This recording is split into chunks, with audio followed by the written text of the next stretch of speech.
Еве не повторно назад во студиото на Македонија денес. Верувам дека многумина од вас знаат барем некој друг јазик и има луѓе кои што знаат и зборуваат многу странски јазици, знаат да се разберат, но зборувате ли донорски? Знаете ли дека доколку се донираат органите, може да се спасат многу животи. Дали сте вие донори, дали сте вие спремни да бидете херои и по напуштањето на овој свет. Биди донор, биди херој е темата на која што ќе разговараме во продолжение. Ова ме инспирираше секако како тема и како гости во студиото да ги поканам дел од одговорните во целиот процес на донорство во Македонија.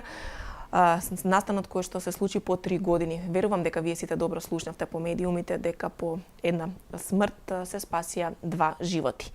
Секако кадаверичната трансплантација на бубрези која што се случи пред извесен период ја разбранува македонската јавност и верувам дека натера многумина од вас да размислуваат донорски и да зборуваат донорски. Ние ова утро во Македонија денес ќе зборуваме токму на оваа тема. Во нашето студио гости за разговорот кој што следува се доцент доктор Марија Срцева.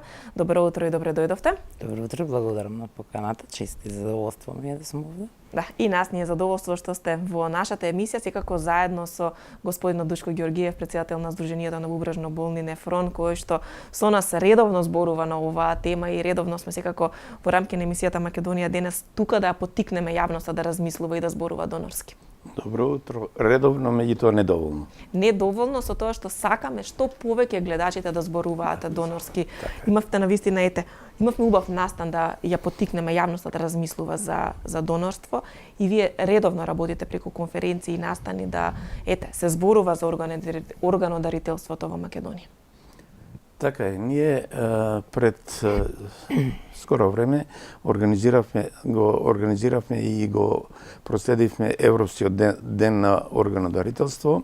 На наше задоволство сите непосредни чинители врзани во тој мощен сложен синџир на дарување на органи беа присутни. Тука беше министерот присутен, директорот на фондот, директорите на сите клиники кои што се во ланецот за трансплантација, нефрологија, урологија, интензивна нега, карил и сите едногласно ја поддржа иницијативата која што Нефрон во своите скромни можности и капацитети перманентно ја води наназад 15 години од своето постоење, дека е неопходно да се интензивира кадаверичната трансплантација, која што е во застој од нам непознати причини 3 години.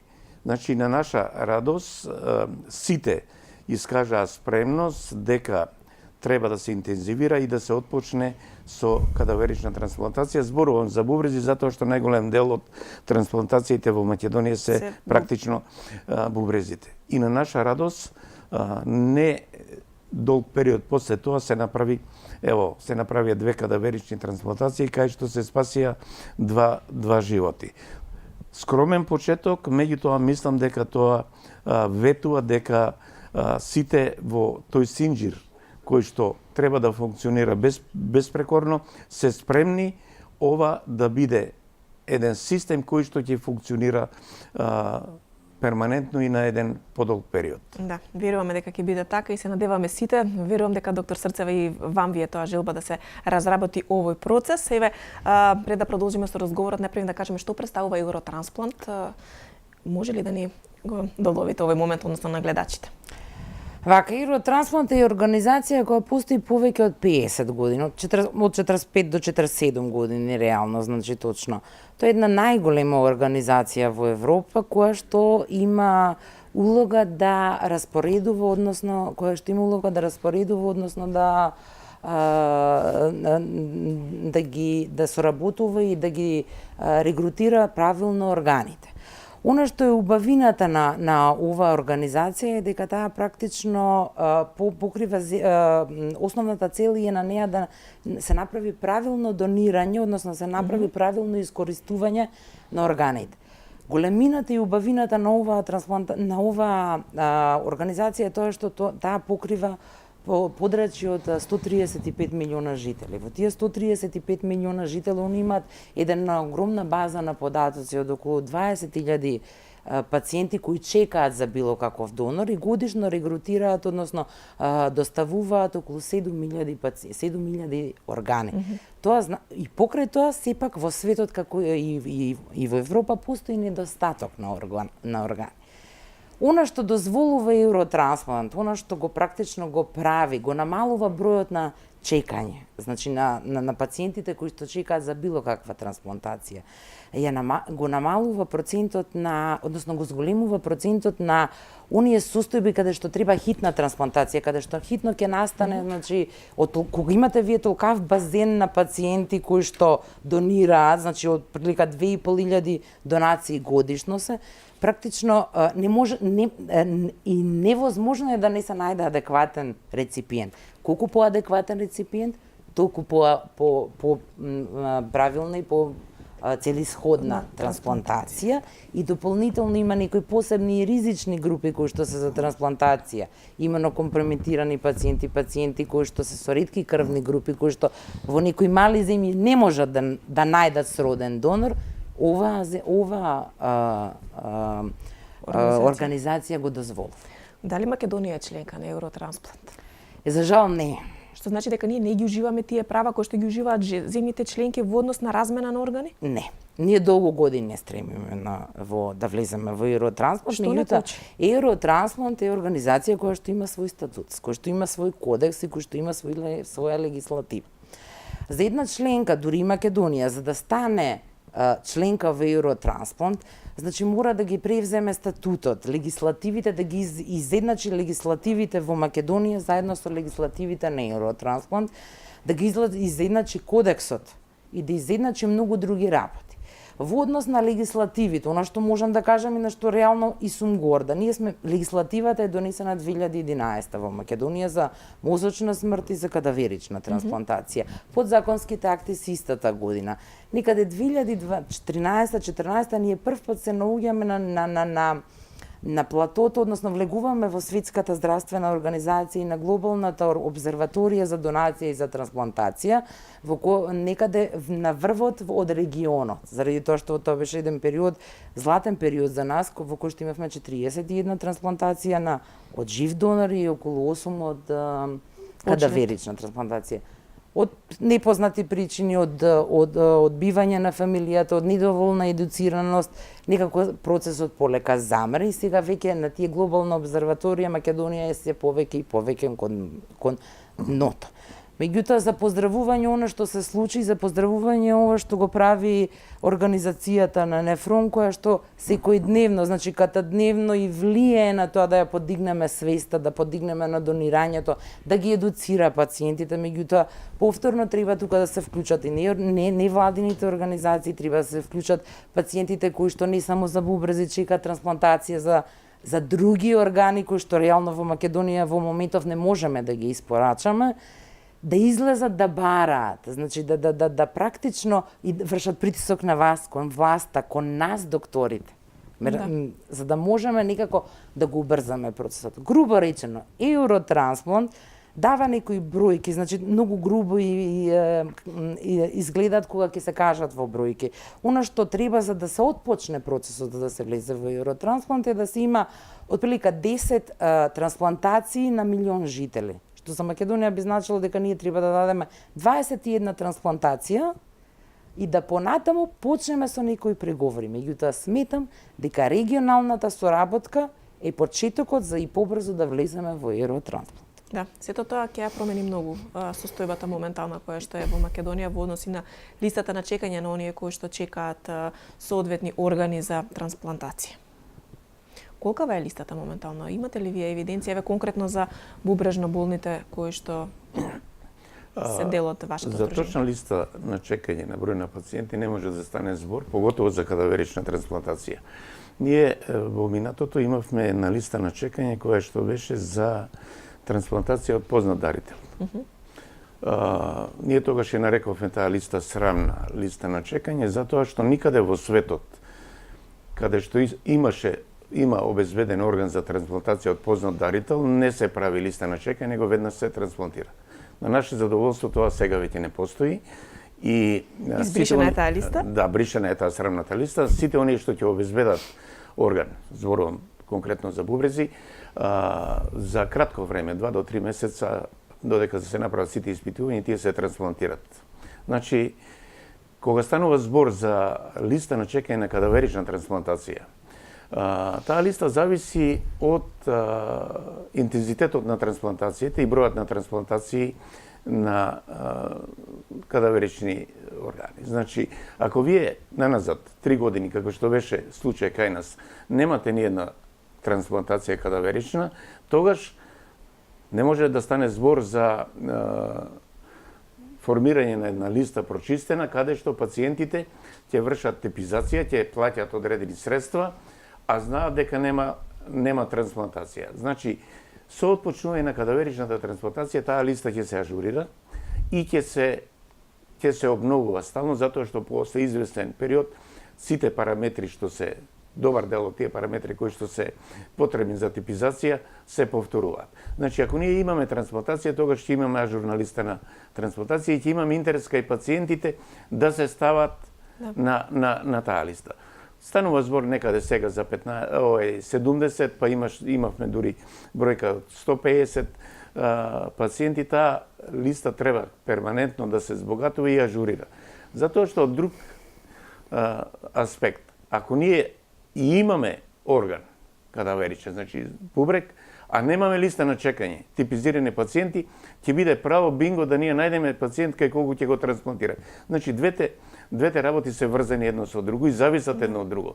Се надевам дека, ево, ова е почеток сега, иако скромен, 2 типизации кај нас веќе интересот во Сдруженијето информација за тоа што треба да направат за типизација и ги наполнија амбулантите на нефрологија да се практично направи типизација. И јас морам да кажам, значи, ако ние имаме интерес да збогатиме таа листа, тогаш типизацијата на пациентите треба да биде бесплатна. Барем во период додека кадаверичната трансплантација не заживее и не постигнеме онај европски просек за да можеме да ги исполниме нормите за влегување на Македонија во Евротрансплант, директно или индиректно преку други држави. Ние тој период имавме од 2012 до 2015 имавме 110 трансплантации, од кои 95 беа од жив донор и 15 од кадаверична трансплантација. Значи, тие норми не се неостварливи. Тимот кој што работи на ова покажа во изминатиот период дека тоа знае, може да го работи. Сите други предуслови се исполнати.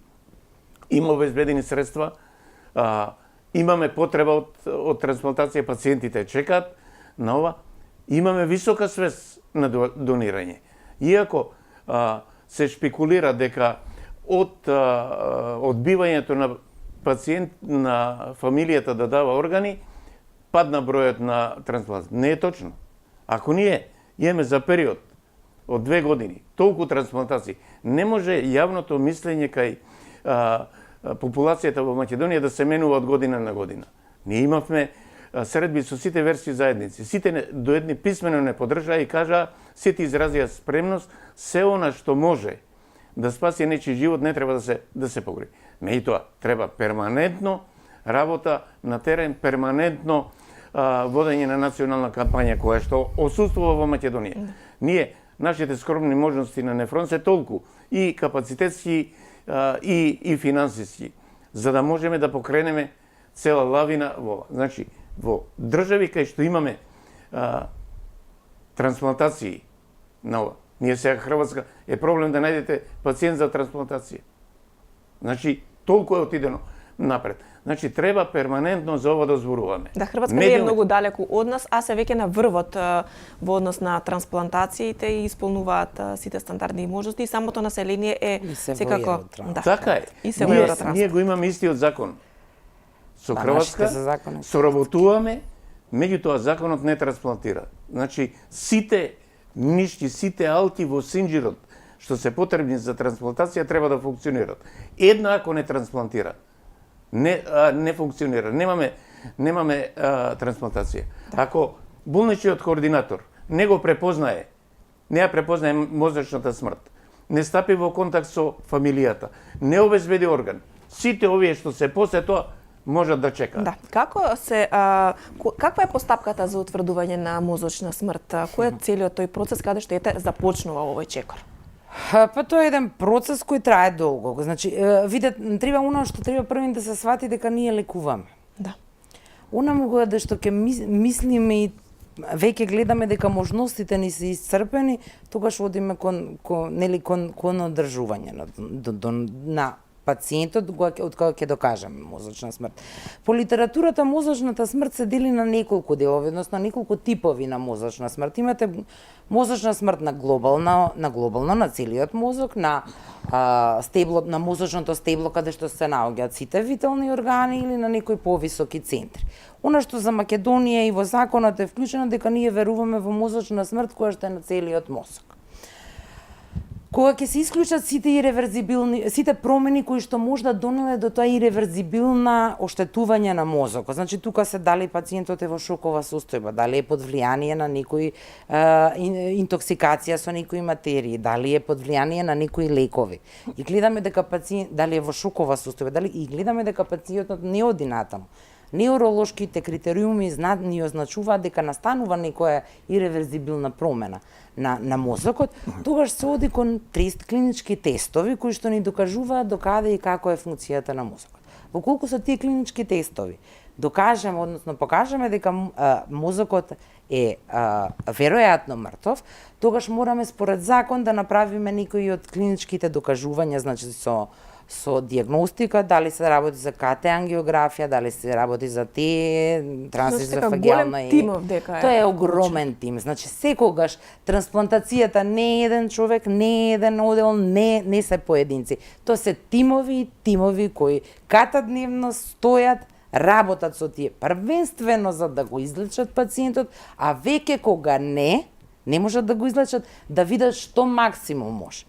И секога кога ќе ни ги покажат овие тестови, значи дека практично ние немаме ништо, мозокот не ни одговара, ниту има прилив на крв во тој пациент е мртов. За жал, тогаш пациентот го прогласуваме за мртов.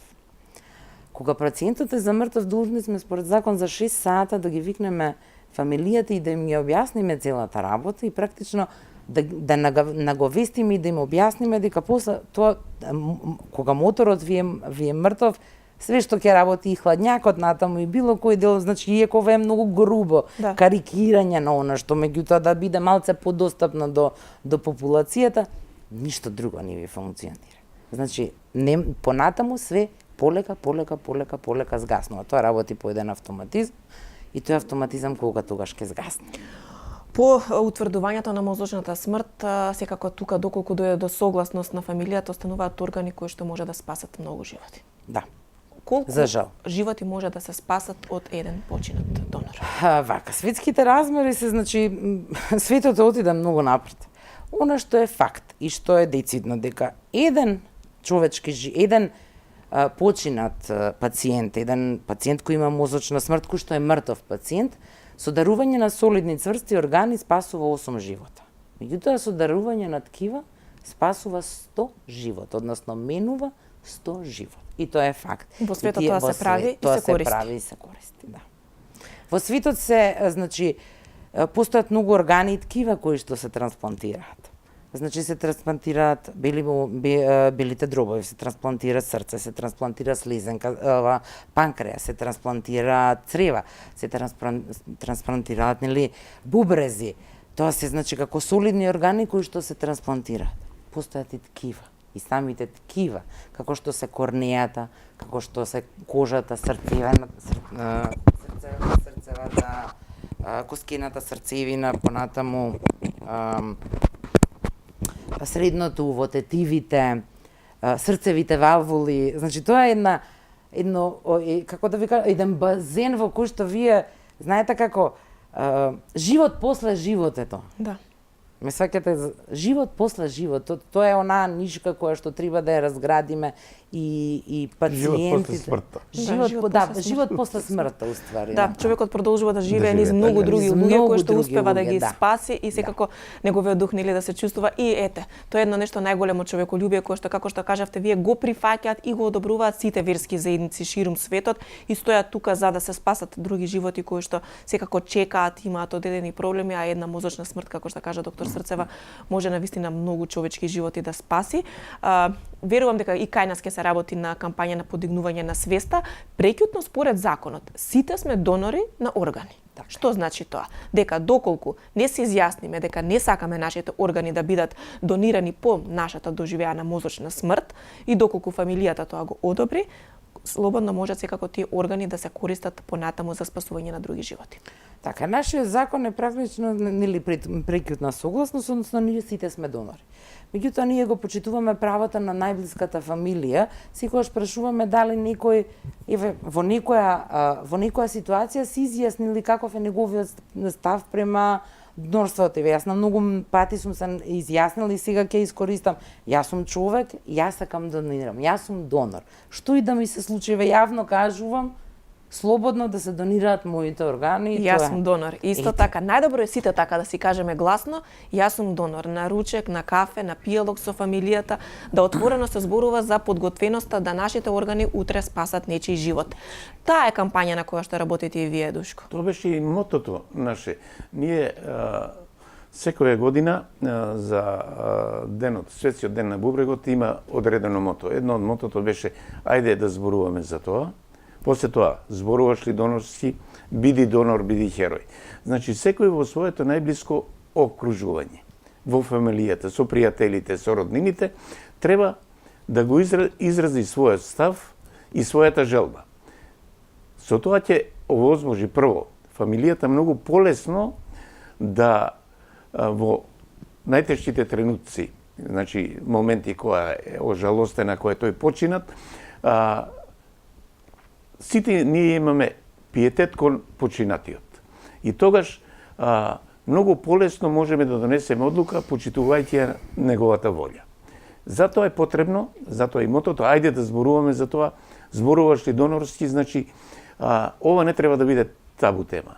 Сите ние треба да го искажеме својот став, за да евентуално во моментите на мозочна смрт се полесно одлучи.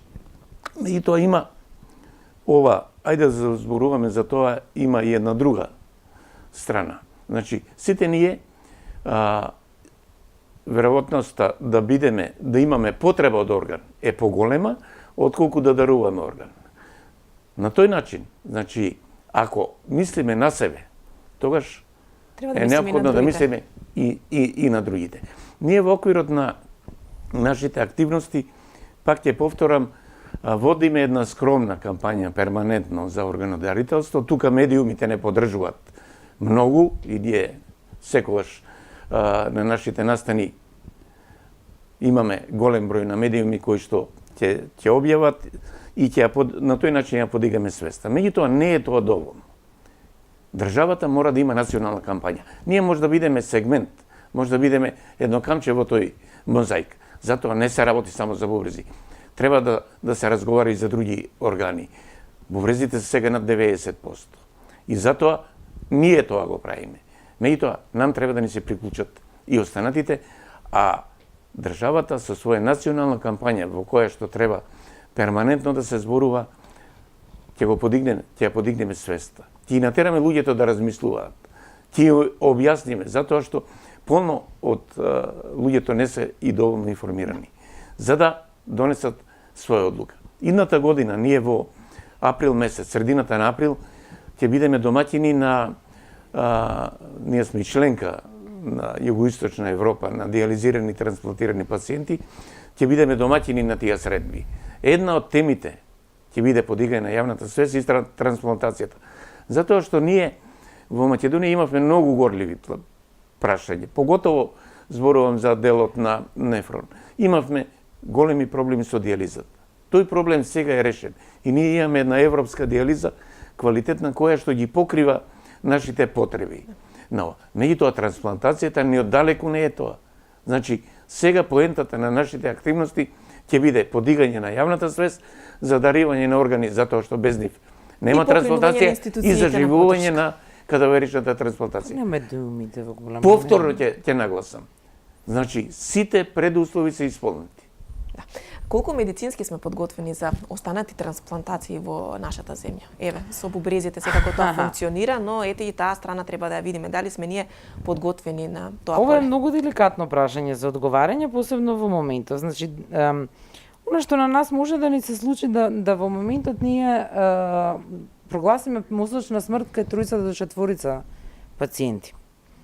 Сега, благодарение на медицината, некои работи се отидене напред. Одредени органи долго време може да се презервираат и да останат, меѓутоа има органи кои што не може да се презервира. Затоа на нас брзина. Треба потребна е брзина и многу побрзо да се процесира целото тоа. Сепак ние работиме со многу малце тимови за го збориме за бубрежна трансплантација, за другите трансплантации, реално во овие услови сега не. Треба да одиме кон таа регионална соработка. Кога тука ви е Хрватска, која е отворено со години назад ние соработуваме и ни нудат. Меѓутоа мораме да имаме ние некоја иницијатива да почнеме за они да се што повеќе они се да доаѓаат и што повеќе они како да не едуцираат и ние да се едуцирам, така повеќе да не ги како да ви кажам, да не ги губиме органите. Знаете како сега од еден донор ние земаме бубрези. Што правиме со другите органи? Кога веќе некој донира, зошто да не се донира се? Зошто? Ме разбирате, Хрватска е отворена, некоја регионална соработка, дали ќе биде преку медиуми, дали ќе биде за поздравување ова што го прави нивното здружение. Меѓутоа, постојат луѓе кои се во агонија и никогаш никаде не се обратиле, постојат невладини организации. Треба малце свеста, треба малце притисок да се врши, што врз медиуми, што врз власта, што врз докторите, значи само на таков начин некако ќе ја подигнеме свест и некако ќе одиме полека, со мали чекори ќе почнуваме. Но ќе стигнеме, да. Важно е да започнеме да зборуваме донорски и секако да размислуваме во тој правец. Тука полека ни доаѓа крајот на времето предвидено, секогаш брзо поминува кога зборуваме за едни вакви опширни теми на кои што сакаме секако да делуваме пред се на општествената јавност од значењето на донорството и сето тоа што еден наш живот може да спаси многу други, секако смртта настапува и тоа е навистина трагичен момент за секое семејство, но фамилиите некогаш знаат да соберат храброст и да кажат иако нашиот човек повеќе не е жив, тој ќе живее во телата на многу други луѓе, да размислуваме на тој начин, господин Душко, доктор Срцева и во некои следни прилики повторно да зборуваме. Хајде да зборуваме за тоа. Да. И дарува орган, спаси живот. Да, највисокиот чин на човеколюбие, како што велите. Има и од лошо нашите пациенти кои што се бубрежни болните имаат резервна варијанта. Ја имаат диализата, мощна тешка за живот, ја имаат. Меѓутоа, што е со другите пациенти со другите органи а тие трансплантации не се вршат во Македонија?